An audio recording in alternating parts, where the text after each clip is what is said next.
Current का क्या होता है, बंटवारा होता है। जैसे आई करंट यहाँ से गया, आई करंट गया, ठीक है। एक बात और याद रखना, जितना करंट जाता है उतना ही करंट उस सर्किट में क्या होता है, चला जाता है। याद रखिएगा, आई करंट गया, कितना भी पार्ट में आगे जाके बट गया है, लेकिन फाइनली वो निगेटिव प्लेट पे जब इंटर करेगा तो वो आई ही इंटर करेगा, ठीक है। यहाँ से आई करंट गया तो यहाँ से दो पार्ट में क्या हो जाएगा, करंट डिस्ट्रीब्यूट हो जाएगा। जैसे अगर मान लीजिए किसी पाइप में लिक्विड का फ्लो हो रहा है और इस पाइप के थ्रू आगे जाके उसी पाइप में दो पाइप लगा दी जाएगी, तो लिक्विड क्या हो जाएगा, कुछ लिक्विड इधर चला जाएगा और कुछ लिक्विड इधर चला जाएगा। वैसे ही क्या होता है, करंट होता है। क्योंकि करंट क्या होता है, दिखता नहीं है। करंट क्या होता है, एनर्जी होता है। एनर्जी दिखती है क्या, नहीं दिखती है, वो बस फील आ सकती है। ऐसे हम क्या करेंगे, I1 करंट इसमें गया और I2 करंट इसमें गया, I1 और I2 यहाँ तक आएगा और वापस इन दोनों को क्या करेगा, ये जहाँ से I1 I2 आया कनेक्ट होकर क्या हो जाएगा, I1 प्लस I2। यही ना I ही ना डिस्ट्रीब्यूट हुआ था, वापस I करंट यहाँ से कितने रास्ते में डिस्ट्रीब्यूट हो रहा है।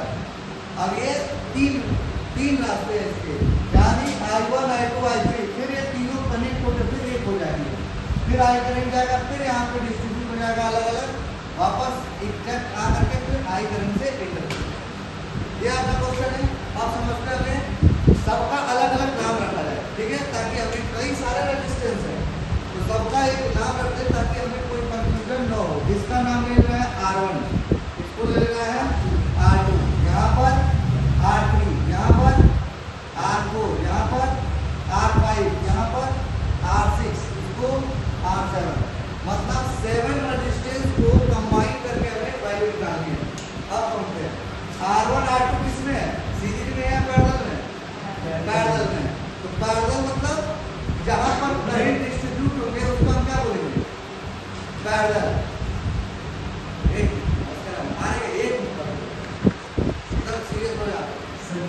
R1 R2 क्या है, एक्चुअल में लास्ट जब आपके जो सीनियर थे क्लास 12 वाले जो वहाँ कमीना थे, ठीक है, उन्होंने क्या हुआ, उसमें से बता दे रहा हूँ, 3 तो फेल है। उसका कारण क्या है, उन्होंने अक्टूबर में क्या हुआ, पढ़ाई बंद कर दिया, और जो पढ़ते थे वो पढ़ते नहीं थे, बीच में कराई करते थे। और मैं कितने बच्चे थे, लगभग 12-15 बच्चे थे, जो हमें 3-4 बच्चे लोग फॉर्म में यही पढ़ेंगे, जो करंट जाएगा वही करंट, ठीक है। अब ये आप कह रहे हैं कि ये एनर्जी कई फॉर्म में गिरे हैं। अब देखिए हम क्या कहेंगे बेटा, R1 and R2 are in parallel. एक बात और, जैसे हम एक्सप्लेन करेंगे वैसे ही आप नोट भी करेंगे, अभी मत नोट करिए, नोट करेंगे और वैसे ही बोर्ड एग्जाम में आप उसको एक्सप्लेन करेंगे, ठीक है। अपना दिमाग नहीं लगाएंगे, जितना दिमाग दे रहे हैं उतना ही यूज करना है, वैसे तो है नहीं। R1 R2 क्या है, 1/R12। अच्छा एक बात बताओ, ये R12 नहीं पढ़ेंगे, इसको क्या पढ़ेंगे, 1/2। इससे हमें याद रहे कि हम पहले और दूसरे रेजिस्टेंस की बात कर रहे हैं, ठीक है। 1/R1 plus 1/R2। 1/R1 क्या है, 5, 1/R2 क्या है, 10। इन दोनों का एलसीएम क्या है, 10। 5 का डिवीजन 10 में करिए, 2 टाइम्स, और 2 का मल्टीप्लाई 1 में, 2 1 2, 1 क्या हो जाएगा, 3/10, 1/R12। इसको रेसिप्रोकल करेंगे तो R12 क्या आएगा, 10/3 ओम। इसी को हम क्या लिख सकते हैं बेटा, 3.33 ओम। ये हमने क्या निकाला, R12 निकाला। अब हम क्या करेंगे, R3 R4 R5 are combine in parallel, ठीक है। हम लिखेंगे R3 R4 and R5 are in parallel. तो हम क्या करेंगे, 1/R3 4 5, मतलब तीसरे चौथे और पांचवें को ऐड किया गया, 1/R3 1/R4 and 1/R5 connect करेंगे तो 1/R3 कितना है, कितना है, 2 4 1/2 और ये साथ कराओ 1/4 और ये 1/8, तीनों का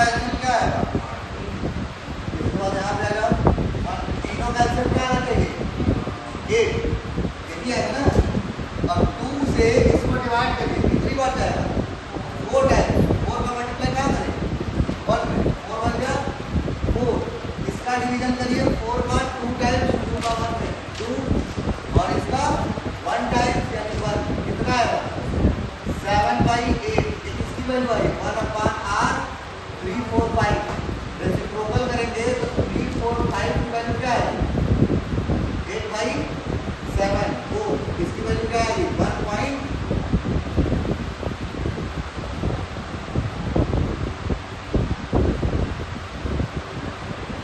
यानी कि 1.14 ओम इसकी वैल्यू आ गई 1.14 ओम यानी ये भी तीनों कनेक्ट कर दिया। अब क्या करेंगे हम R6 and R7 R combined in parallel.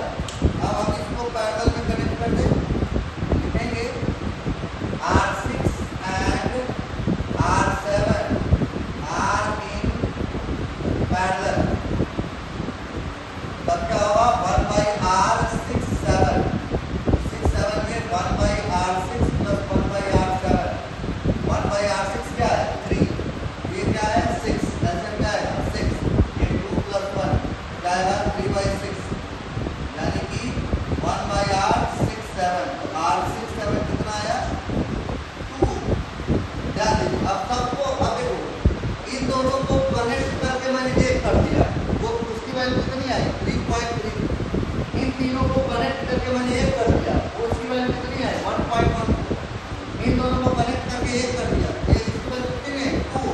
अब एक बात बताइए ये दोनों एक बार हो गए ये तीनों एक बार हो गए ये एक बार हो गए अब ये किसमें हो गया सीरीज यानी कि अब हम करेंगे R क्या है वहां पे R12 R यहाँ पे 3 4 5 and R6 7 R in series।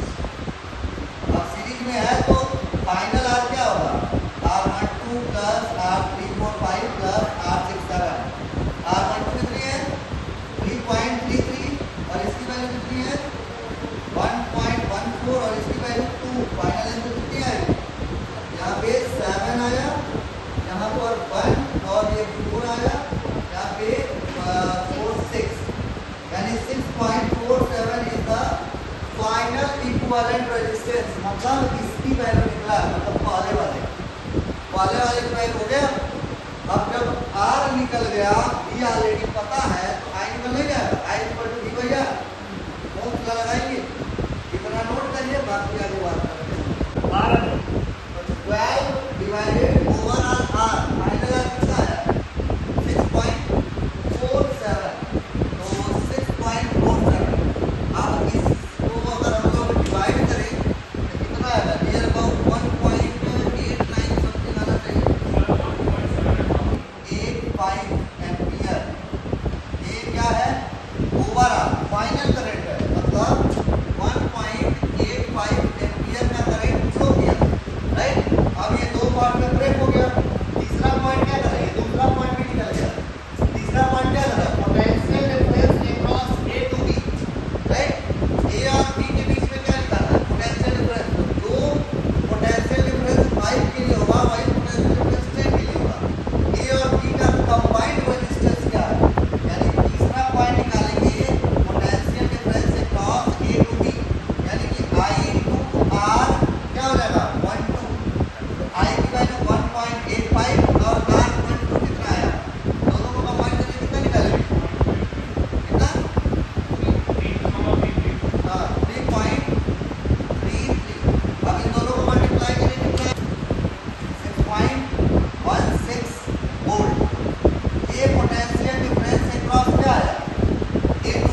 Difference across A to B कितना है बताइए। हम निकाल रहे हैं फिफ्थ वाला potential difference across A to B कितना आया 6.16 वोल्ट आया। ओम का लगाएंगे E equal to I to R, यही ना है। तो हम इसमें हमने क्या मान लिया है I1, तो हम क्या लिख रहे हैं I1 और ये क्या लिख रहे हैं R1 और ये A टू B, क्योंकि A से B के बीच में जो पोटेंशियल इसके लिए है वही पोटेंशियल किसके लिए है, इसके लिए भी ये दोनों के लिए कॉमन होगा। तो हम क्या करेंगे 6.16 यहाँ रखेंगे, 16 यहाँ रखे और I1 की वैल्यू रखना है, R1 की वैल्यू क्या है 5, I1 की वैल्यू क्या है 6.16 डिवाइडेड 5, 1 पॉइंट यहाँ पे 252 ये है। ठीक 5 1 जा 5 1 2 1 फिर 5 3 1.23 तुम्हारा एम्पियर। ये आपका आएगा करंट इन पाइप को, राइट। अब करंट इन पाइप को हम दो तरीका है, या तो आप 1.85 से इसको सब्ट्रैक्ट कर दीजिए, ये निकल जाएगा, और नहीं तो 10 से इसी मल्टीप्लाई करिए तो मतलब डिवाइड करिए, राइट। तो आएगा, अब इसको नोट कर लीजिए। वायर में अगर करंट का फ्लो हो रहा है, ठीक है, तो उस वायर का अगर हम क्रॉस सेक्शनल एरिया को पॉइंट आउट करते हुए, ठीक है, पॉइंट करते हुए अगर हम बात करें कि यूनिट क्रॉस सेक्शन एरिया में कितना करंट फ्लो करेगा, ठीक है, वही क्या होगा करंट डेंसिटी होगा। It is denoted by J is I by A। किसी भी यूनिट क्रॉस सेक्शन एरिया में जो करंट फ्लो करता है उसको हम क्या बोलते हैं करंट डेंसिटी बोलते हैं।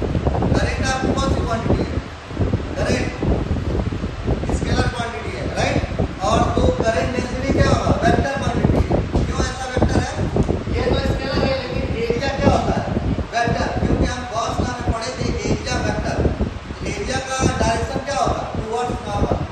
तो हम इसको भी यही करेंगे। अगर हम यूनिट की बात करें यूनिट ऑफ J, तो हम बात करेंगे unit of I divided unit of A। Unit of I क्या होगा एम्पियर और इसका यूनिट क्या होगा मीटर स्क्वायर। अगर हम बात करें इसका डायमेंशनल फार्मूला, डायमेंशनल फार्मूला क्या होगा एम्पियर का तो A ही होता है डायमेंशन और मीटर में क्या होगा L स्क्वायर। अगर हम ऊपर लेकर आए इसको L पे पावर -4A, राइट। ये कौन सी क्वांटिटी है, अगर हम बात करेंगे तो लिखेंगे it is a vector quantity. अब हम इसकी हेल्प से रजिस्टिविटी डिफाइन कर सकते हैं। ऑलरेडी क्लास 12 में रजिस्टिविटी कितनी आती थी आपको याद होगा, ρ इक्वल टू R/A/L यही आता था, ठीक है। लेकिन उसमें इलेक्ट्रिक फील्ड इंटेंसिटी और करंट डेंसिटी की बात नहीं होगी क्लास 10 में। लेकिन यहाँ पर करंट डेंसिटी और इलेक्ट्रिक फील्ड इंटेंसिटी का हेल्प लेकर के हम क्या करेंगे इसको रजिस्टिविटी को हम क्या करेंगे डिफाइन करेंगे। समझ गया समझ गया। देखो एक बात और है, बोर्ड एग्जाम की तैयारी करने के लिए हमने ये को बारीकियों से मैंने ऑब्जर्व किया है पिछले कुछ सालों में। पहले के स्टूडेंट जो मेरे हुआ करते थे वो एकदम सीरियस, अरे मस्ती हंसी मजाक सब करते, लेकिन आजकल के बच्चे हंसी मजाक को, ठीक है, इस पूरे थिकनेस में कितना करंट फ्लो कर रहा है, राइट। उसका मेजरमेंट करना ये होता है करंट डेंसिटी, राइट। अब ये रहा कि अगर क्रॉस सेक्शन एरिया न मिले, क्रॉस सेक्शन एरिया अगर हमको यूनिट है इतना कम है कि हम क्रॉस सेक्शन एरिया लगभग नेग्लिजिबल मान लिए तो वही करंट डेंसिटी करंट के बराबर हो जाएगा। लेकिन फिर भी हम डायरेक्शन लेंगे। अब इसमें इसका कोई डायरेक्शन नहीं होता, ये स्केलर क्वांटिटी है और ये वेक्टर क्वांटिटी। इसका वेक्टर होने का रीजन कौन है, इसका वेक्टर एरिया, राइट। अब एरिया बताएगा कि डायरेक्शन कौन सा होगा और आई तो मैग्नीट्यूड बता ही देगा, क्लियर। तो इसमें आप नोट करिए इसको और इसके बाद हम पढ़ेंगे रजिस्टिविटी। देखिए the ratio of current, the ratio of current flowing in the wire and current flowing in the wire and cross-sectional area of this wire. ऐसे लिखना, cross-sectional area of this wire. This wire, मतलब this wire पे current flow कर रहा है, right? It is denoted by, पूरे साथ में लिखिए, it is denoted by capital J या small j जो भी. It is denoted by small j या capital J, right? अब इसको नोट कर लीजिए.